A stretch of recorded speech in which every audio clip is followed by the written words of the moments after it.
Everyone, कैसे हैं आप सभी। I hope you all are well and good and welcome to my channel new light. तो guys आज हम करने वाले हैं हमारा हिंदी का एनुअल एग्जाम का प्रैक्टिस पेपर। मैंने और सब्जेक्ट के पेपर आपको पहले ही प्रोवाइड कर दिए हैं और अगर आपको वो नहीं मिले हैं तो मैं आज डिस्क्रिप्शन बॉक्स में लिंक डाल दूंगी, उससे जाकर आप देख सकते हैं। ठीक है, और हिंदी का सारा सिलेबस यानी सारे चैप्टर्स की भी मैंने वीडियोस बना दी हैं, आप जाइए देख लीजिएगा, उसकी भी मैं लिंक डिस्क्रिप्शन बॉक्स में डाल दूंगी। चलिए शुरू करते हैं। ये डीओई की तरफ से इशू कराया गया पेपर है। चलिए, शिक्षा निर्देश राष्ट्र राजधानी क्षेत्र दिल्ली। ठीक है, आपको टाइम मिलेगा 1.5 घंटे का और आपके पास पूरे आपके इसमें टोटल अंक होंगे 60। ठीक है, रुक जाओ, आपको दिख रहा है पूरे 60 अंक का होगा। ठीक है, चलो देखिए, अब यहाँ पर है अपठित बोध। ये देखिए कितने सेक्शन है यहाँ पर, क ख ग घ इतने सेक्शन है आपके। और सबसे पहले सेक्शन में आपके पद्यांश और गद्यांश को पढ़ के ही आपको आंसर देने हैं। तो देखिए, लुइस ब्रेल का जन्म 4 जनवरी 1809 को फ्रांस में हुआ था। बचपन में एक दुर्घटना के कारण वे दृष्टिहीन हो गए, लेकिन उन्होंने हार न मानी। उन्होंने दृष्टिहीन लोगों के लिए पढ़ने और लिखने का एक विशेष लिपि का आविष्कार किया, जिसे ब्रेल लिपि कहा जाता है। यह लिपि उभरे हुए बिंदु से बनी है होती है, जिसमें उंगलियों से छूकर पढ़ा जाता है। लुइस ब्रेल ने अपने जीवन में अनेक कठिनाइयों का सामना किया, परंतु उन्होंने अपने जैसे दृष्टिहीन व्यक्तियों के जीवन को उज्जवल बना दिया। आज दुनिया भर के दृष्टिहीन लोग ब्रेल लिपि के माध्यम से शिक्षा प्राप्त करते हैं। लुई ब्रेल का जीवन दृढ़ निश्चय, परिश्रम और सेवा भावना का एक मिनट। ठीक है, देखिए, लुइस ब्रेल का जीवन दृढ़ निश्चय, परिश्रम और सेवा भावना का अद्भुत उदाहरण है। तो देखिए, लुइस ब्रेल ने बहुत सारी कठिनाइयों का सामना करते हुए भी, क्योंकि वो भी एक दृष्टिहीन व्यक्ति में आते थे, उन्होंने अपने जैसे लोगों के लिए इतनी अच्छी लिपि बनाई जिसका नाम है ब्रेल लिपि। ठीक है, तो चलिए अब इसके क्वेश्चंस करते हैं।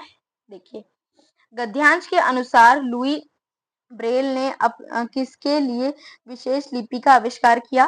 तो यहाँ साफ साफ लिखा हुआ था लुइस ब्रेल का जन्म योग है। ठीक है, उन्होंने दृष्टिहीन लोगों के लिए ये वाली लुई ब्रेल लिपि बनाई। तो देखिए, इसमें ख आंसर है ये वाला। ठीक है, यहाँ मैं आपको दिखा देती हूँ। देखिए, ये ख लिखा है ना, दृष्टिहीन के लिए। हाँ, और जूम देखिए, इतना ही जूम होगा तो यहाँ देख सकते ख दृष्टिहीन के लिए। चलिए, दूसरा, गद्यांश के अनुसार लुई ब्रेल का जन्म किस देश में हुआ था। तो यहाँ लिखा हुआ था ना, यहाँ देखिए, ये देखिए, यहाँ यहाँ यहाँ यहाँ ये थोड़ा सा ऊपर है, देखिए फ्रांस में हुआ था।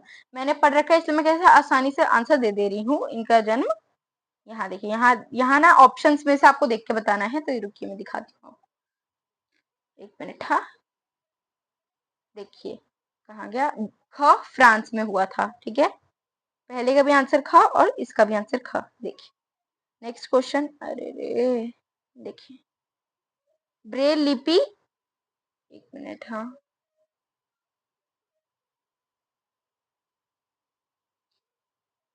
लुई का, हाँ नहीं, देखिए एक मिनट।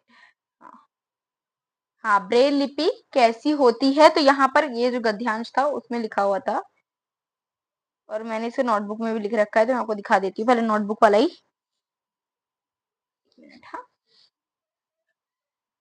यहाँ आप देख सकते हैं, ब्रेल लिपि उभरे हुए बिंदुओं से बनी होती है जिसमें उंगलियों से छूकर पढ़ा जाता है। यहाँ देखिए, यहाँ लिखा है ना, दिखाती हूँ कहाँ लिखा है।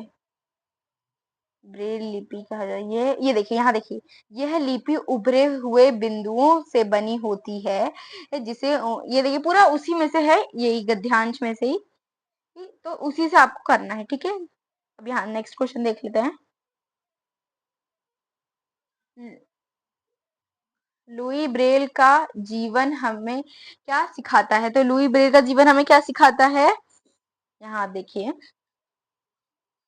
सब मैंने लिख रखा है, तो आप लाइक करके जाना, ठीक है। जिसने सब्सक्राइब नहीं किया सब्सक्राइब भी कर देना। देखिए, यहाँ देखिए, लुई ब्रेल का जीवन हमें दृढ़ निश्चय, परिश्रम और सेवा भावना का संदेश देता है, ठीक है। यहाँ लास्ट में वो भी लिखा हुआ था, ठीक है। तो यहाँ अब जो सेकंड क्वेश्चन है वो भी यही है कि आपको इधर पद्यांश को पढ़ के आंसर देना। तो चलिए फटाफट से भी पढ़ के खत्म करते हैं।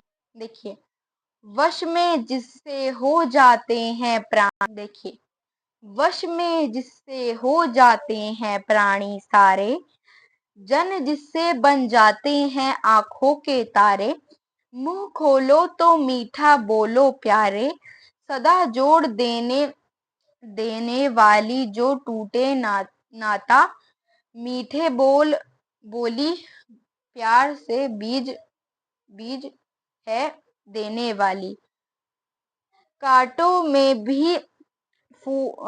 में भी सुंदर फूल खिलाने वाली, रखने वाली कितने के मुखड़ों की लाली, यह है बिगड़ी बात बना देने वाली, होती मीठी बोली की बात निराली, दिल में पेचीदा तालों की सच्ची ताली, फैला देने वाली सुगंध सुगंध एक मिनट, सुगंध सब और अनूठी, मीठी बोली है विकसित फूलों की डाली, ठीक है। ये था मीठी बोलनी बोलने वाला, ठीक है, एक पद्यांश तरीके का पद्यांश है, ठीक है। तो देखिए, प्रस्तुत पद्यांश के अनुसार मीठी बोली का लोगों पर क्या प्रभाव पड़ता है, यानी मीठी बोली बोलने से लोगों का क्या प्रभाव पड़ता है। तो देखिए, गाना गाने लगते हैं, वश में हो जाते हैं, तो यहाँ यहाँ लिखा हुआ था ना, कहाँ गया पद्यांश, हाँ, वश में जिससे हो जाते हैं प्राणी, वश में जिससे हो जाते हैं प्राणी सारे, देख लीजिए, तो ये बी है, ठीक है। नेक्स्ट, एक मिनट, पद्यांश में मीठी बोली की तुलना किससे की गई है? तो देखिए, पद्यांश में मीठी बोली की तुलना किससे की गई है? पत्थर का ढेर या कांटों की साड़ी, फूलों की डाली, तो ग फूलों की डाली, ठीक है। चलो नेक्स्ट क्वेश्चन, दिल के तालों की चाबी ताली किसे किसे कहा गया है? तो ये भी इसमें दिया गया है, यहाँ होगा ना, दिखाती हूँ मैं आपको, एक मिनट, मैंने लिख रखा है, मैं आपको वो दिखाती हूँ पहले, उसके बाद हम इसमें देख लेते हैं। देखिए, मीठी बोली को दिल में ताली की चाबी कहा जाता है, मीठी बोली को ही दिल की चाबी कहा जाता है। देखिए, मीठी बोली, नहीं नहीं नहीं नहीं, नहीं। एक मिनट, यानी इसमें क्या था कि हाँ ना, है ना, हमें इसी को पढ़ना था, अगर आप पढ़ते नहीं तो हम ना इसका आंसर नहीं दे पाते, इसको आप खुद से ऐसे बना कर दे लिखना था, ठीक है। तो चलिए अब दूसरा कर लेते हैं, क्वेश्चन क्या है।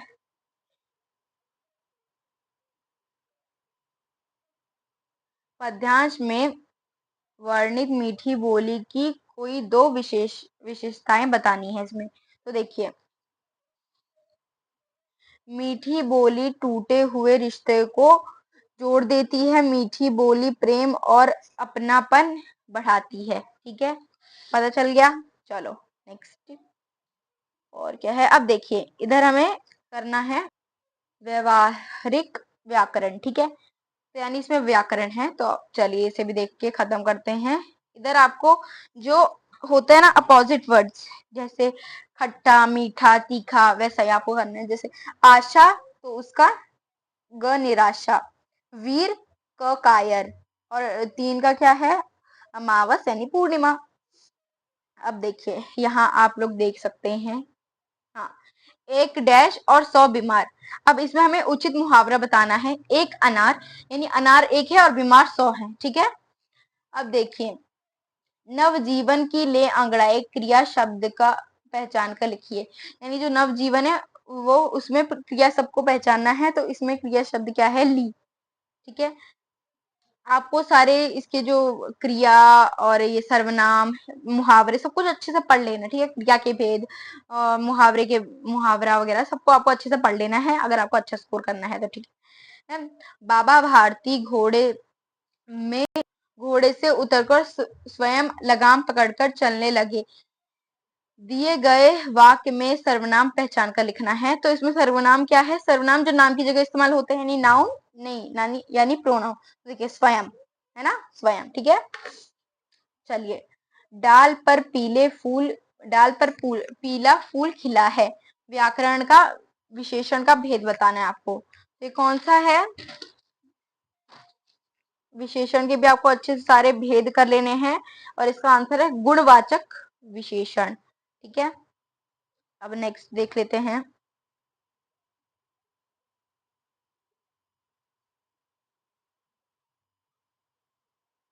तो देखिए, इसमें क्या बताना है हमें, विशेषण का भेद। तो नहीं, दूसरा है सर्वनाम। हाँ, इसमें हमें बताना है विशेषण का भेद। तो ये था गुणवाचक विशेषण, ठीक है।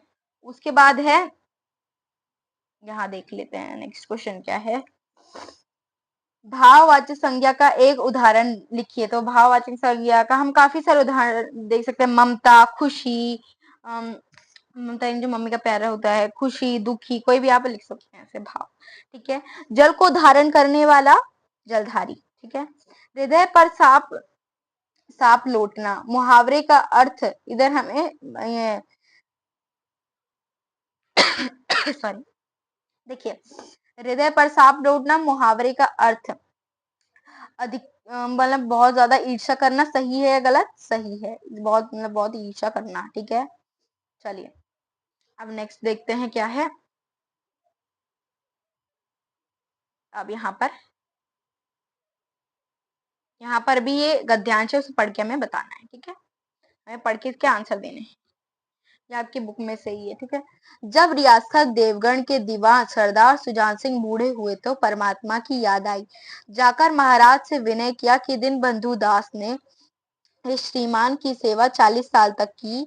अब मेरी अवस्था भी ढल गई है, राजकाज संभालने की शक्ति नहीं रही। कहीं भूल चूक हो जाए, बुढ़ापे में दाग न लग जाए, सारी जिंदगी की नेक नामी मिट्टी में मिल जाए। राजा साहब अपने अनुभवशाली और नीति कुशल दीवान का बड़ा आदर करते थे। बहुत समझाया, लेकिन जब दीवान साहब न माने तो हार कर उनकी प्रार्थना स्वीकार कर ली, पर शर्त यह लगा दी कि रियासत के लिए नया दीवान आप ही को खोजकर देना पड़ेगा, ठीक है। आपकी बुक में से ही है ना। चलो, दीवान सरदार सुजान सिंह ने महाराज से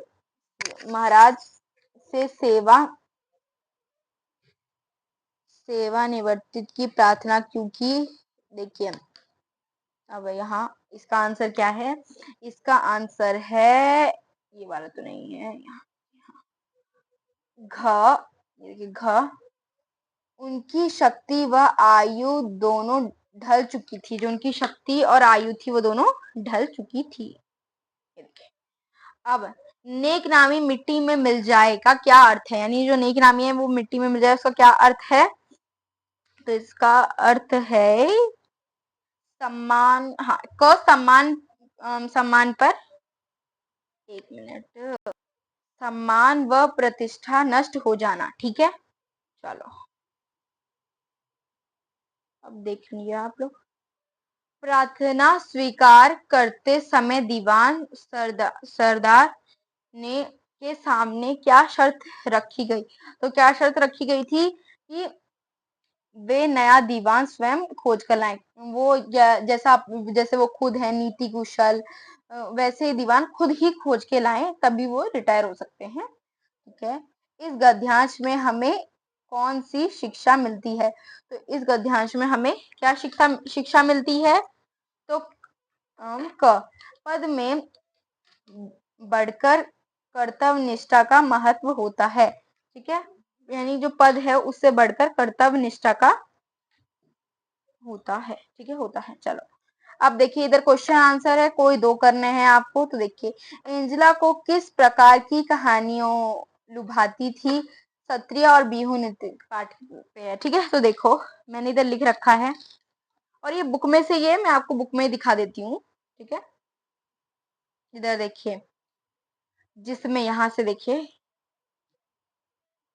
कहाँ गया, हाँ, जिसमें यहाँ से, एक मिनट, अब देखिए, जिसमें उसे ताजमहल, एलिफिल टावर या कोलोजियम की यात्रा पर जाना हो। ठीक है, यह है इसका आंसर। नेक्स्ट क्वेश्चन क्या है? हॉकी का जादूगर किस खिलाड़ी को कहा गया है था उन्होंने यह उपलब्धि कैसे प्राप्त की? तो देखो, यहाँ देखो, यहाँ देख लीजिए आप लोग, देखिए, हाँ, हॉकी का जादूगर मेजर ध्यानचंद, यहाँ ये वाला क्वेश्चन है। ठीक है, हॉकी का जादूगर मेजर ध्यानचंद को कहा गया है, और उन्होंने यह उपलब्धि लगन, साधना और खेल भावना से मिली है। ठीक है, उन्हें खेल भावना, लगन, साधना और खेल भावना से मिली है। चलो नेक्स्ट क्वेश्चन क्या है? यानी आपको तो दो ही करने, पर मैं आपको सारे करा रही हूँ, क्योंकि कई को कुछ और आसान लगेगा, कई को कुछ और। ठीक है, आपके विचार से बाबा भारती ने खड़क सिंह से घोड़ा छीनने की बात किसी को न बताने की प्रार्थना क्यों की? तो इसका भी आंसर मैंने लिखा था, जिसे आप लोग ने देख ही लिया है। अब देखिए, देखिए, नहीं तो वह नहीं तो वे किसी नहीं तो कोई भी लोग ना किसी गरीब पर विश्वास नहीं करेंगे, और दुनिया से विश्वास उठ जाएगा। ठीक है, नेक्स्ट क्वेश्चन, चलिए देखिए, क्वेश्चन नंबर 6, इसमें आपको 30 से 40 शब्दों में लिखना है। सबसे पहला क्वेश्चन है, एलेसेंड्रा भारत किस उद्देश्य से आई थी? क्या वह क्या उसे पूरा करने में वो सफल रही? तो चलिए इसे भी देख लेते हैं। एलेसेंड्रा भारत भारतीय संस्कृति और कला को समझने के उद्देश्य से आई थी। भारत के विविधता संस्कृति से परिचित हुई, और अपने उद्देश्य में सफल रही। असम के जनजीवन में नृत्य के महत्व की भी जानकारी चाहती थी। एक मिनट, चाहती थी। ठीक है, अब नेक्स्ट क्वेश्चन देखिए, पाठ हिंद महासागर में छोटा सा हिंदुस्तान के आधार मॉरिशस, पर मॉरिशस की राजधानी पोर्ट लुई की मुख्य विशेषताओं का उल्लेख कीजिए। तो चलिए, इसकी जो विशेषताएं थी उसका उल्लेख करके आपको जैसे लिखना है वो मैं आपको दिखा देती हूँ। इधर देखिए,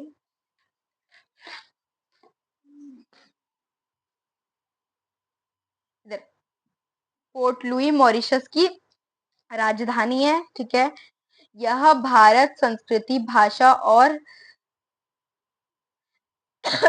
परंपराएं दिखाई देती है।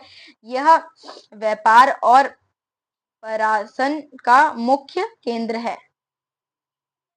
पराशन का मुख्य केंद्र है। ठीक है,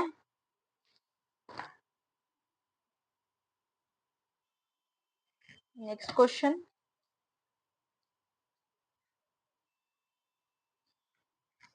यहाँ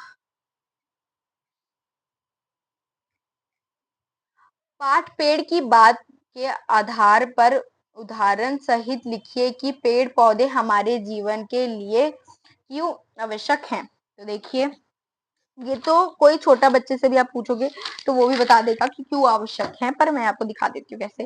पेड़ पौधे हमें ऑक्सीजन, फल, छाया और लकड़ी देते हैं। वे है, इधर वे है, ठीक है, दे नहीं, वे पर्यावरण को संतुलित रखते हैं और को जीवन को सुरक्षित बनाते हैं, ठीक है। अगर वो नहीं रहेंगे तो ऑक्सीजन नहीं मिलेगा, और ऑक्सीजन नहीं मिलेगा तो हम लोग क्योंकि हम तो कार्बन डाइऑक्साइड छोड़ते हैं ना। अब देखिए, ये एक पार्ट है आपका, उसके है क्वेश्चन। मैया मोरी मैं नहीं माखन खायो, भोर भयो गायन के पीछे, मधुबन मोही पठायो, ठीक है। इधर श्री कृष्ण अपनी मम्मी से बोल रहे हैं कि मैया मैंने माखन नहीं खाया है, सुबह सुबह यानी भोर भोर, भोर भयो तक यानी दोपहर तक तो मैं वो क्या कहते बंसी बट में ही, जहाँ गाय वगैरह को चराया जाता वहीं रहता हूँ, भटकता रहता हूँ। फिर सांझ को मैं यानी शाम को मैं घर आता हूँ। मैं बालक बहियन को छोटो यानी मैं छोटा बालक हूँ और मेरी बाहें भी छोटी, छीके के ही विद पायो, मैं छीके तक कैसे पहुंच पाऊंगा। वार बार सब बैर परे हैं, बरबस मुख लपटायो, यानी अपने दोस्तों को बोल रहे हैं कि वो सब मुझसे बैर करते हैं, वो लोग मेरे शत्रु हैं, जान जबरदस्ती मेरे मुंह पर माखन लगा देते हैं, ठीक है। अब देखिए, यहाँ क्वेश्चन क्या है। प्रस्तुत गद्यांश में श्री कृष्ण माँ यशोदा, आपको दिख रहा है ना, माँ यशोदा को वो विश्वास दिला रहे हैं कि उन्होंने माखन नहीं खाया है, ठीक है, उन्होंने माखन नहीं खाया है, इसका आंसर ख है। अरे रे, नहीं खाया है, ख, ठीक है, नहीं खाया है, खाया थोड़ी है उन्होंने बेचारे ने। भोर भयो गायन के पीछे, इस पंक्ति में किस समय की बात की गई है, तो क दोपहर की, किसकी, दोपहर की।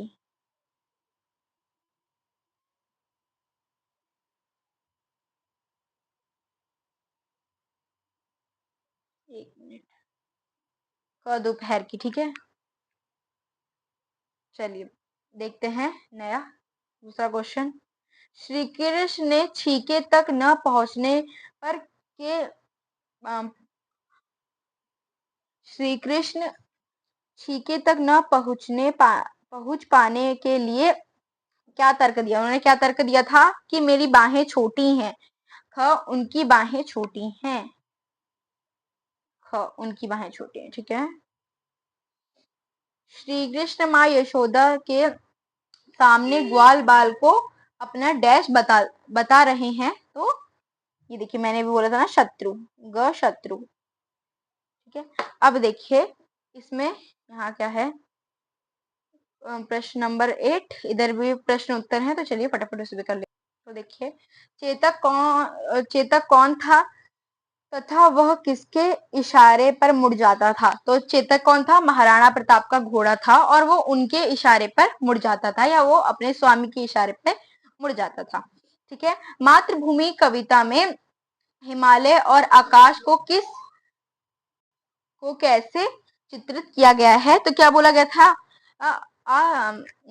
देखिए मैं, ऊंचा खड़ा हिमालय आकाश चूमता है, नीचे चरण तले नित सिंधु झूमता है, यानी आपको सिर्फ इतना ही समझना है, ऊंचा खड़ा हिमालय आकाश चूमता है, इसमें आप लिख देंगे तो आंसर हो जाएगा आपका।